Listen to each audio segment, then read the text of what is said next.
अभी मैं जैसे आज मैंने रनिंग स्टार्ट की है, ज़्यादा नहीं हो पाया, लेकिन हाँ एक 400 मीटर का एक राउंड वो कंप्लीट किया है।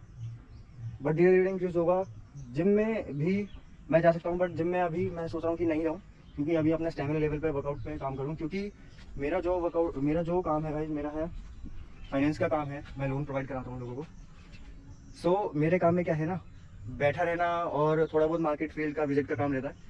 सो उस केस में मेरे को डेली रूटीन में जो फिटनेस ज़रूरी होती है, जो स्टेमिना रिलेटेड फिटनेस होती है, वो चाहिए होती है, ताकि मेरे को अपनी डेली रूटीन ना हेल्दी लगे। तो इसलिए मैं कार्डियोवास्कुलर वर्कआउट ज़्यादा प्रेफर करता हूँ।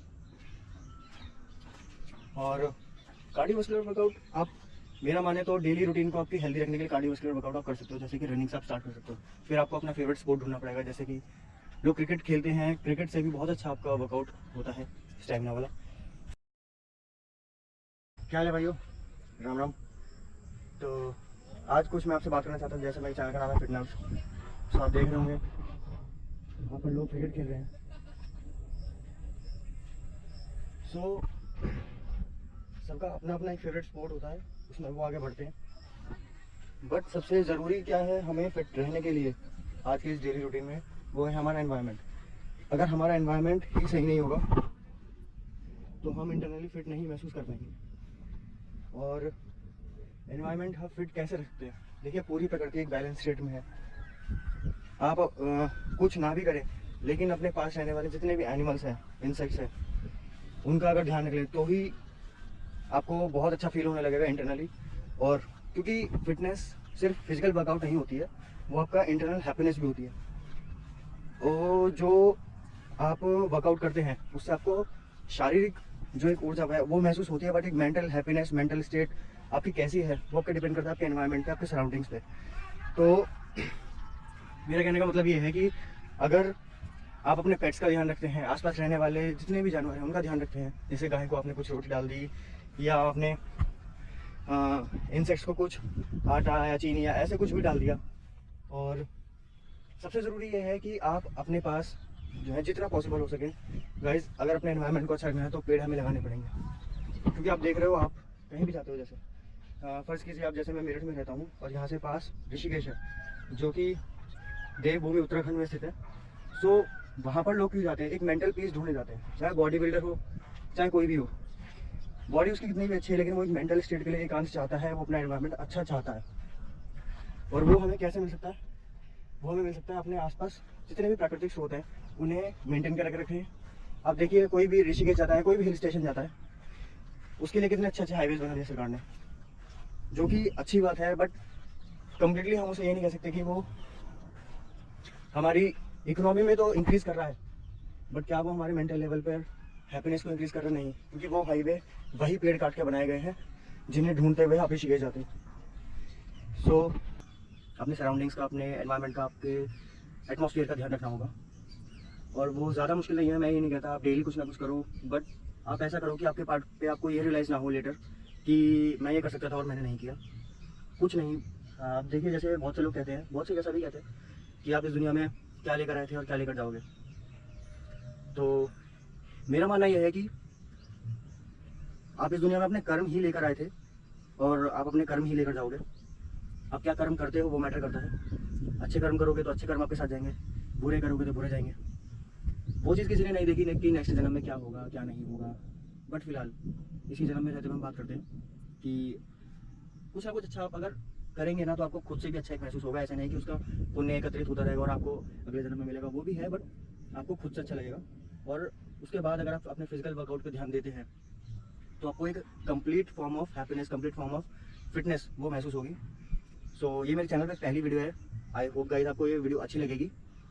और अब आते हैं अपने मेन टॉपिक पर कि फिटनेस है क्या।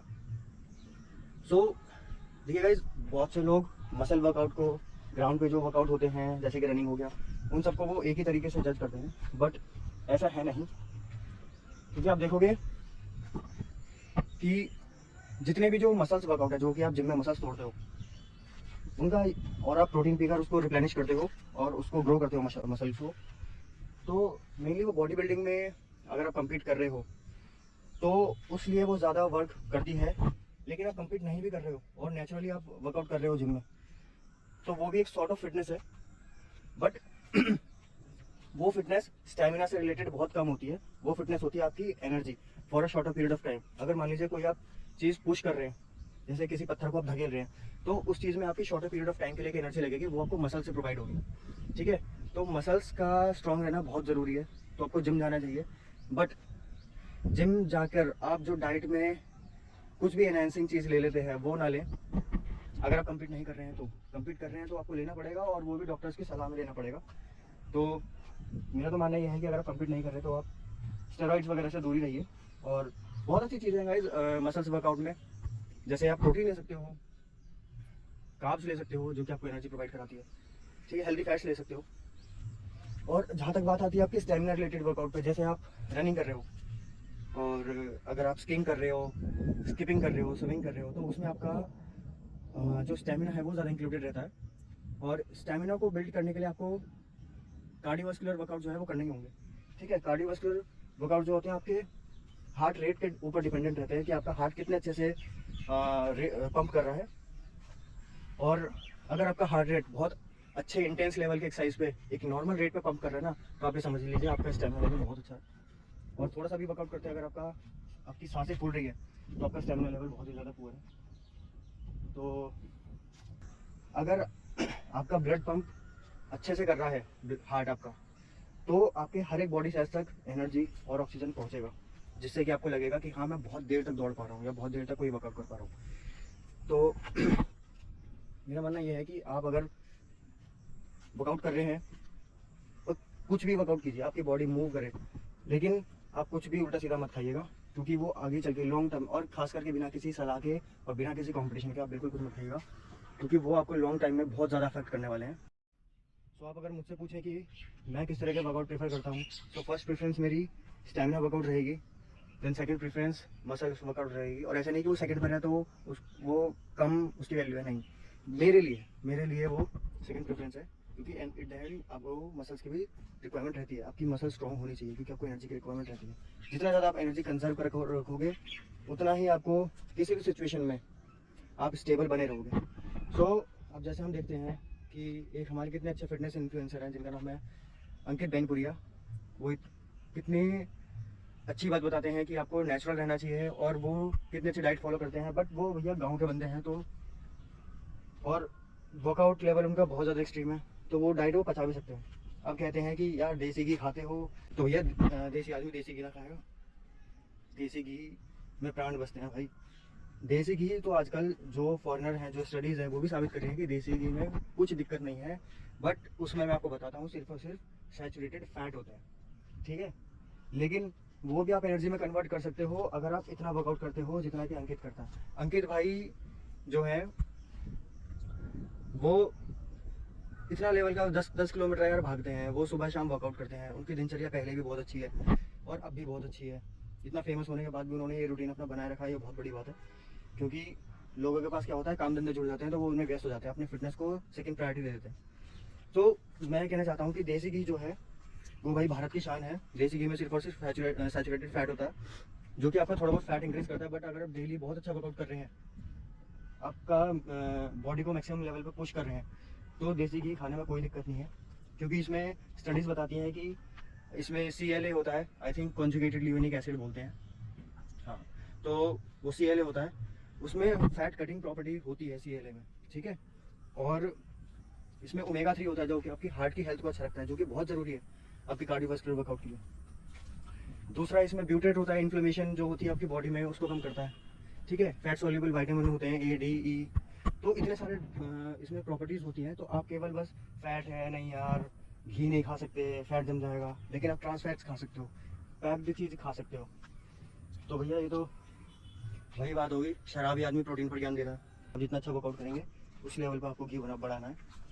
तो सबसे पहले तो हेड्स ऑफ अंकित भाई को, क्योंकि वो हमें इतना अच्छा मैसेज देते हैं और इतना अच्छा संदेश देते हैं कि इन्फ्लुएंसिंग का सही मतलब होता क्या है। आपको आपके इन्फ्लुएंस करने से चाहे एक बंदा भी इन्फ्लुएंस हो, लेकिन वो अच्छी चीज़ के लिए हो, अच्छे कामों के लिए इन्फ्लुएंस हो। सो कहने का मतलब ये है कि मेरी फर्स्ट प्रेफरेंस रहती है स्टेमिना वर्कआउट, जिसमें कि आप रनिंग कर सकते हो, स्किपिंग कर सकते हो। अगर आप बाहर नहीं जा सकते तो आप स्किपिंग कर लो, स्किपिंग बहुत ही इफेक्टिव वर्कआउट होता है अगर आपको करना आ गया काफ़ी टाइम तक, ठीक है। सबसे ज़्यादा फैट बर्न प्रॉपर्टी होती है स्किपिंग रोप में। उसके बाद सबसे ज़्यादा ज़रूरी चीज़ें क्या हैं? सबसे ज़्यादा ज़रूरी चीज़ें हैं आपका food. 30% workout, 70% diet is very true, ठीक है। आप फूड क्या कंज्यूम करते हो? ट्रांस फैट तो बिल्कुल क्लियर कट कर दो कि भैया देखना भी नहीं है वहाँ, क्योंकि ट्रांस फैट क्या करते हैं, वो आपकी बॉडी में स्टोर होते हैं और वो फैट और वो एनर्जी में कन्वर्ट नहीं होते, ठीक है। या कन्वर्ट होते हैं तो बहुत मेहनत लगती है उनको कन्वर्ट करने के लिए, लेकिन वो जो है आपका फैट परसेंटेज बढ़ाने में सबसे रैपिडली ग्रोथ करते हैं, ठीक है। सैचुरेटेड फैट आप ले सकते हो थोड़ा बहुत, लेकिन जैसे घी से ले लिया आपने, डेयरी प्रोडक्ट से ले लिया, जैसे कि दूध, दही, ठीक है। और उसके बाद सबसे मेन कंपोनेंट तो प्रोटीन है ही आपका। देन आते हैं कार्ब्स पर। कार्ब्स बहुत डिबेटेबल टॉपिक है, कार्ब्स लेना चाहिए नहीं लेना चाहिए। देखो अब मैं आपको क्या बताऊँ, सबका अपना अपना पॉइंट ऑफ व्यू है कार्ब्स के ऊपर, लेकिन मेरा तो यह है कि कार्ब्स आपको लेना चाहिए, ठीक है। कार्ब्स आपका ग्लाइकोजन स्टोर जो है वो मेंटेन करके रखता है, वो रिप्लेनिश करता है। सो गाइज, आज मेरे चैनल पे पहली वीडियो है और आई होप कि आपको थोड़ा बहुत भी अच्छी लगी होगी।